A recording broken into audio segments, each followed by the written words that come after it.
Hello and welcome to Indus News live from Islamabad. I'm Meher Sher and these are the headlines.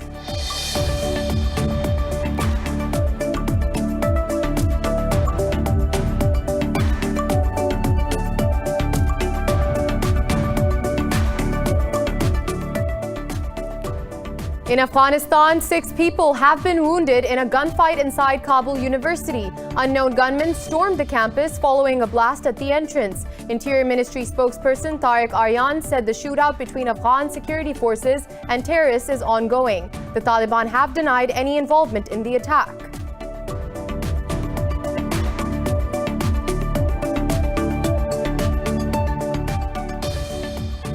Azerbaijan says its forces have shot down another attacking fighter jet of Armenia and killed 30 soldiers in Zangilan. The Azeri Defense Ministry said this is the third Su-25 warplane to be downed in the last 4 days. Over 1,100 people have been killed since the fighting started on September 27th.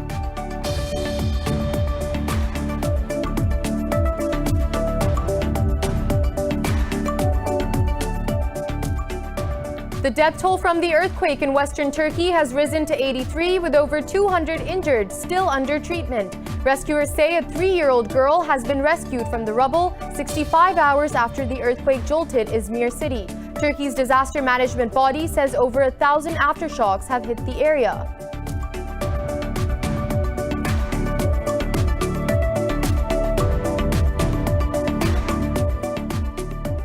The World Health Organization chief, Tedros Ghebreyesus, has self-isolated after coming in contact with a COVID-19 carrier. India has reported 496 deaths and over 45,000 cases overnight, as the country's caseload toppled 8.2 million. In Pakistan, the virus has claimed 12 more lives overnight, pushing the death toll to 6,835. The global death count from the pandemic has topped 1.2 million, with more than 46 million cases.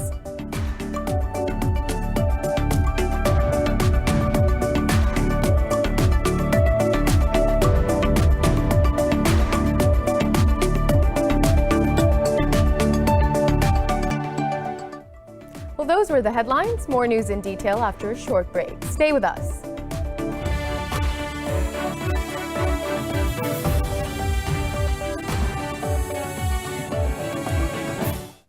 And now for more news in detail. We start from Afghanistan, where 6 people have been wounded in a gunfight inside Kabul University.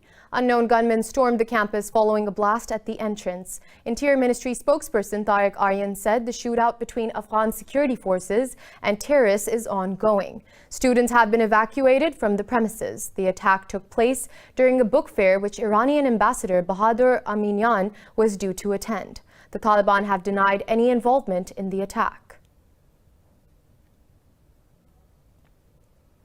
Azerbaijan says its forces have shot down another attacking fighter jet of Armenia and killed 30 soldiers in Zangilan. The Azeri Defense Ministry said this is the third Su-25 warplane to be downed in the last 4 days.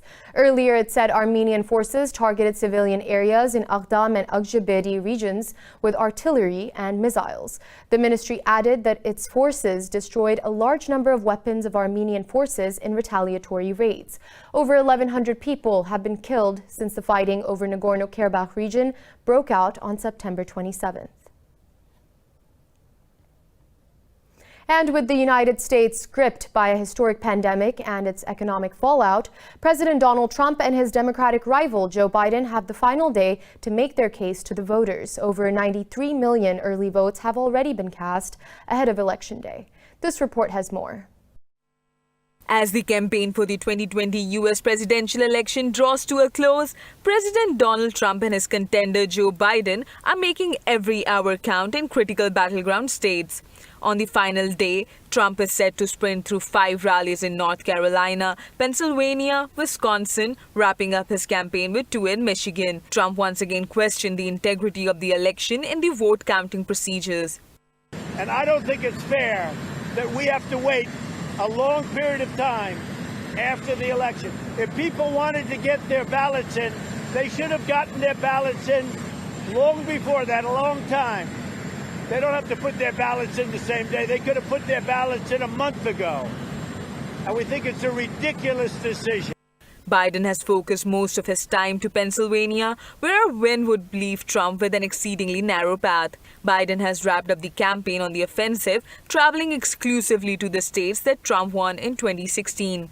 He will also make a detour to bordering Ohio, a state where polls now show a close contest.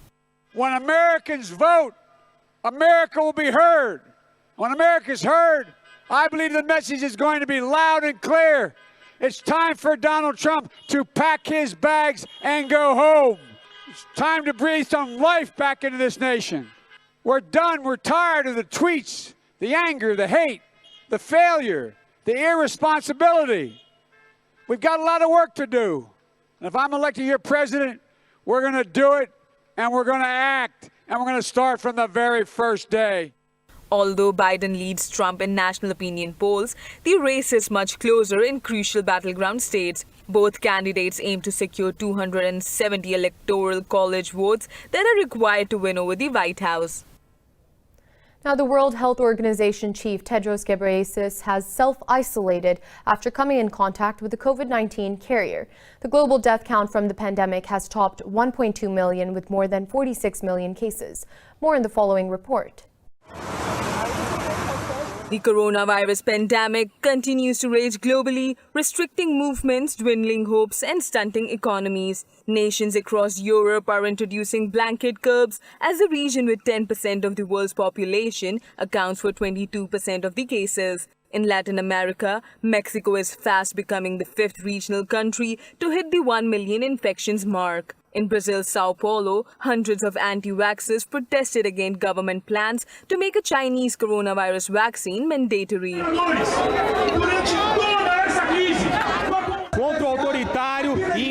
Sao Paulo's governor wants to deploy a compulsory vaccine against our will. This doesn't exist in any place of the world. Not even in China is this vaccine compulsory for people. The director of World Health Organization has stated that giving this vaccine to the whole population in an authoritarian way does not work. This can't happen. Over in Asia, India has reported 496 deaths and over 45,000 cases overnight as the country's caseload topped 8.2 million. India's festival season has been marred by crowds ignoring the dangers of coronavirus. People have been flocking to popular sites, forgetting the SOPs and undoing months of restrictions to fight the pandemic. Everything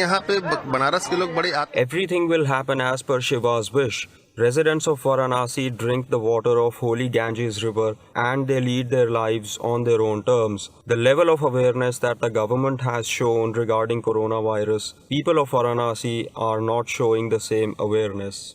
Elsewhere, South Korea has launched a new 5-stage social distancing scheme after the previous one was criticized as extremely vague.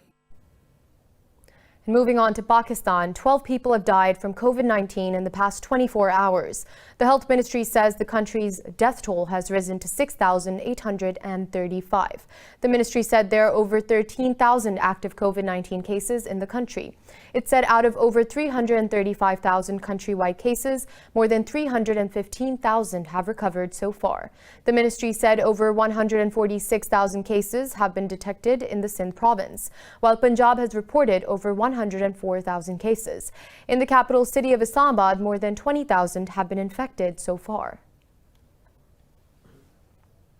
Meanwhile, the United Nations Children's Fund has lauded Pakistan's measures to ease the socioeconomic impact of COVID-19.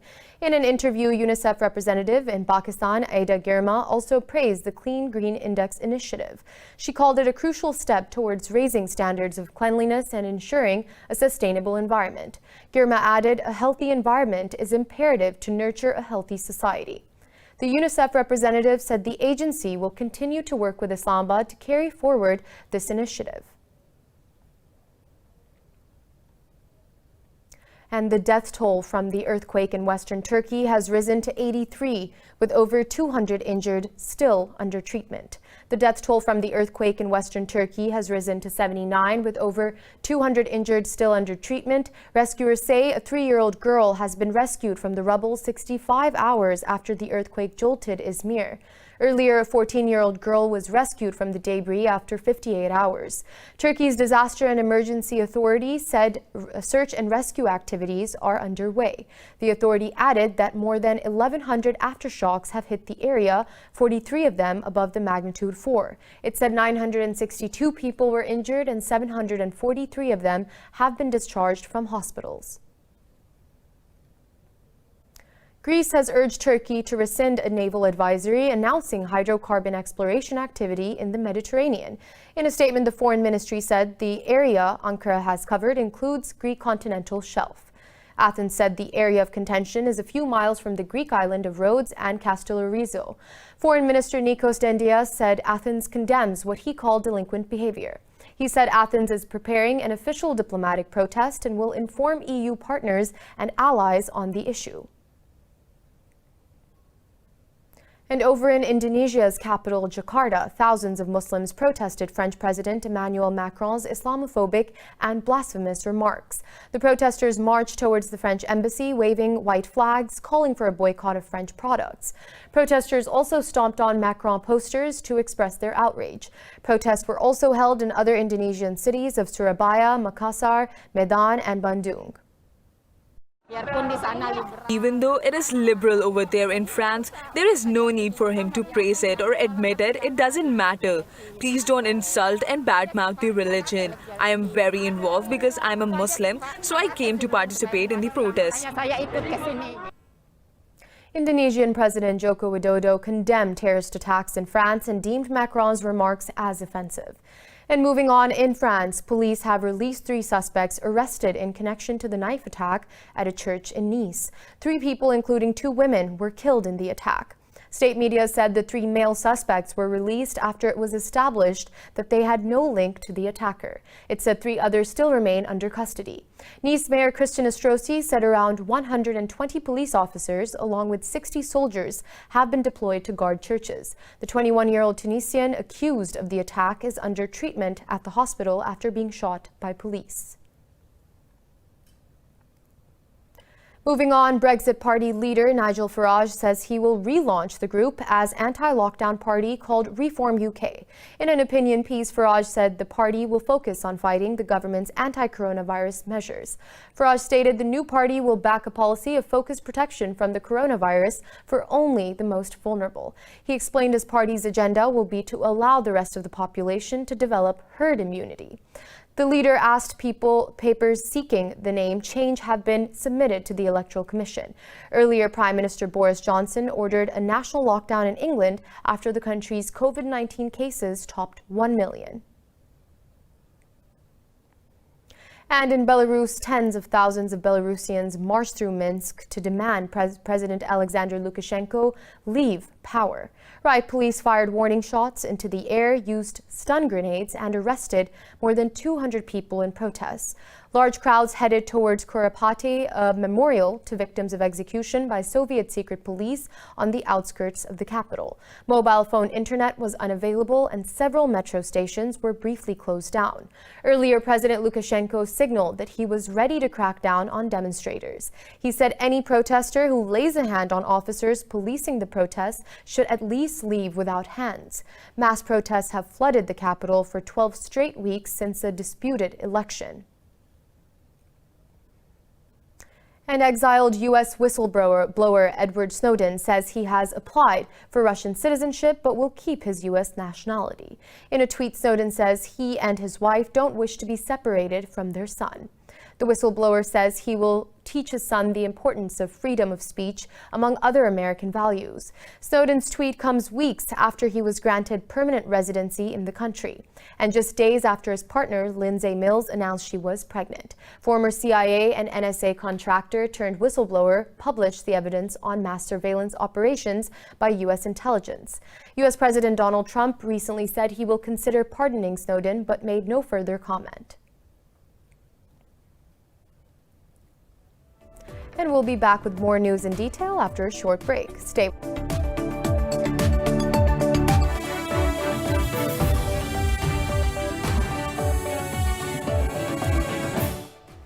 Welcome back. The turnout in Algeria's referendum to end the political crisis in the country remained extremely low. The referendum was held over constitutional reforms, which will limit presidential terms. Election bodies said less than 25% of Algerians took part in the polls, despite government efforts to encourage high turnout. It said 23.7% turnout shows that the proposed constitutional reforms failed to inspire the masses. Algeria has been gripped by political unrest after mass protests ousted 20-year rule of President Abdelaziz Bouteflika. Protests restarted after masses rejected the measures taken after Bouteflika's ouster.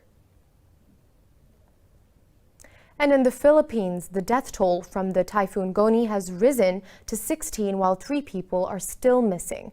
More than 300 houses have been buried under volcanic rocks in the Luzon island. Storms hit some coastal towns with 217 km/h winds, while rivers overflowed and dikes were destroyed, submerging several villages in Bicol. Typhoon Goni weakened further after making landfall in Quezon and Batangas provinces before heading towards the South China Sea.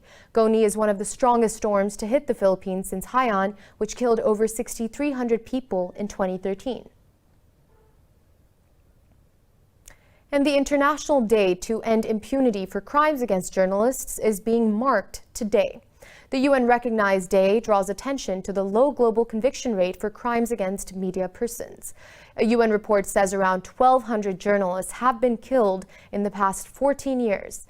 The report says 9 out of 10 murderers of journalists don't go punished. In his message, UN Chief Antonio Guterres says societies as a whole pay the price when journalists are targeted. Guterres asserts an important defense against a pandemic of misinformation is lost when journalists cannot do their jobs in safety. And in China, the first integrated testing base for intelligent vehicles has been put to use in the Jiangsu province. The facility will provide more accurate tests for auto-driving vehicles to promote the development of the industry. It has several testing fields to simulate the possible situations intelligent vehicles may come across on the road.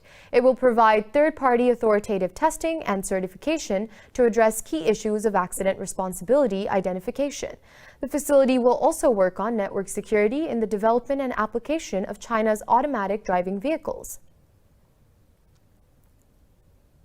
And a record high number of fires scorched Brazil's Amazon and Pantanal wetlands in October. Brazil's National Institute of Space Research says 23% of the Amazon rainforest was burned in 2020. The institute recorded over 17,000 fires in the Amazon in October, twice as much as last year. The date shows the region has seen a record-breaking 21,115 fires so far this year. The Brazilian head of World Wildlife Fund, Mariana Napolitano, says the government ignored warnings issued by researchers. Bolsonaro has denounced what he calls a campaign of disinformation and blamed indigenous people for starting the fires. And Peru's world-famous tourist destination, Machu Picchu, has been reopened after months of lockdown. A traditional ceremony giving thanks to the earth and a spectacular light show resurrected the tourist attraction. More in the following report. UNESCO World Heritage Site, Citadel nestled in the Indus Mountains, is on the bucket list of many tourists. The site remained closed for 8 months due to the lockdown imposed to halt the spread of COVID-19. On Sunday, the famous tourist attraction was reopened to the visitors. Being here at Machu Picchu is very special for all of us. It's the symbolic place of Peruvian culture in the world, but above all, it's a symbol of resistance, of strength, of courage, and of hope. Authorities say social distancing between visitors will be enforced and the number of people entering per day will be limited to 675. Prior to the pandemic, daily visits normally fell between 2,500 to 5,000 tourists. Today we are saying to the world that we are coming back, and we say it from our most important icon, from our wonder of the world that represents us and identifies us everywhere, Machu Picchu. Earlier in October, a Japanese tourist was allowed to visit the site after a special request. And moving on, the popular and spooky legend of La Llorona came to life in Mexico City for the Day of the Dead tradition. La Llorona, or the Crying Woman, is a popular ghost story in Mexico and other parts of Latin America. More in the following report. Day of the Dead began as a traditional Mesoamerican celebration in Mexico meant to guide the spirits of departed loved ones in the afterlife. Mexico has celebrated the day, bringing the legend of La Llorona to the public in a spectacular show. She is a spectral figure dressed in white who cries out in search for her children. Both spectators and actors said the show took on a new meaning this year. It recounts the heartbreak of not being able to say goodbye to the lost loved ones to the coronavirus. This is something that I think many of us have lived through during these times. That we didn't have a chance to at least see them, to send them off with a last kiss, to send them off with all the rites that are important for us, to say goodbye with music, with the foods that they liked. Upon arriving to the show, attendees had their temperature checked. The show La Llorona, A Longing for Goodbye, was the 27th year in a row the play has been performed among the canals of Mexico City. The show reminded spectators of how important it is to be among loved ones and how it feels when they are lost. The people who are dying, the people who are being taken away from us, and how we often don't have the chance to say goodbye and show what we feel for those people. And I think that's what the show reflected, the powerlessness, helplessness caused by not being able to say goodbye to the people we love. Mexico has the world's fourth highest official death toll from COVID-19 with over 90,000 fatalities.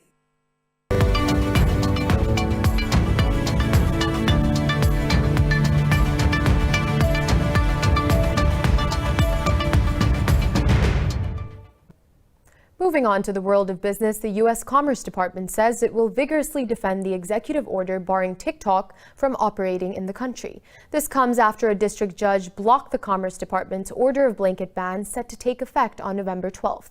U.S. President Donald Trump declared TikTok a national security concern. The district judge termed the government's descriptions of national security threat as hypothetically phrased.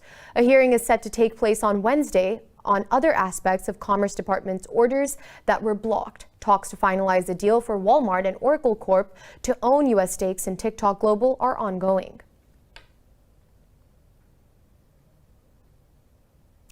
And European stocks are trading higher as investors brace themselves for the U.S. presidential election. They also reacted to positive manufacturing data out of China. Europe's Stoxx 600 and Stoxx 50 indexes failed to show opening prices due to input data problems. Frankfurt's DAX has edged up marginally. London's FTSE and the CAC 40 in Paris have gained fractionally. Italy's FTSE MIB has also gained. Earlier, most Asian bourses gained with the exception of China's Shanghai Composite rose.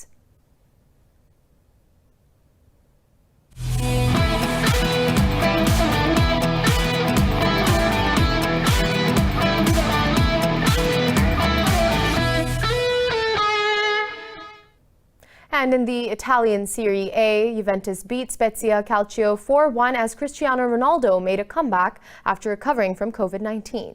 Juventus scored 3 times in 20 minutes after Ronaldo's arrival on the field in the 56th minute. Alvaro Morata gave Juventus the lead in the 14th minute, sweeping home Weston McKennie's cross.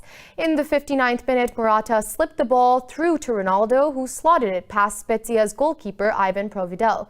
8 minutes later, Adrien Rabiot scored the third goal for Juventus, squeezing a cheeky shot inside the post. Ronaldo scored his second goal in the 73rd minute with a Panenka-style penalty.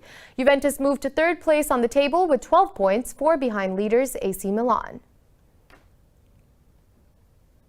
And moving on to the English Premier League, Arsenal beat Manchester United 1-0 at Old Trafford. Pierre-Emerick Aubameyang scored the only goal of the match in the second half. This was Arsenal's first win at Old Trafford in 14 years. The Gunners now have 12 points and are up to 8th, while United remain in 15th on 7 points. In another fixture, Newcastle United beat Everton 2-1 at St. James's Park. Earlier, Southampton beat Aston Villa 4-3 after surviving a late rally to move up to third in the league.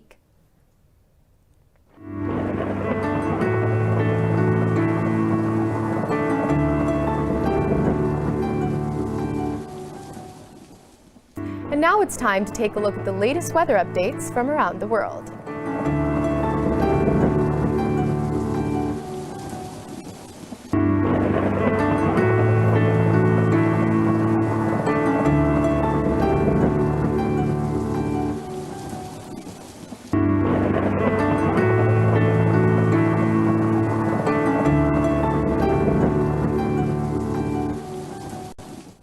For the latest updates, you can follow us on social media at indus.news.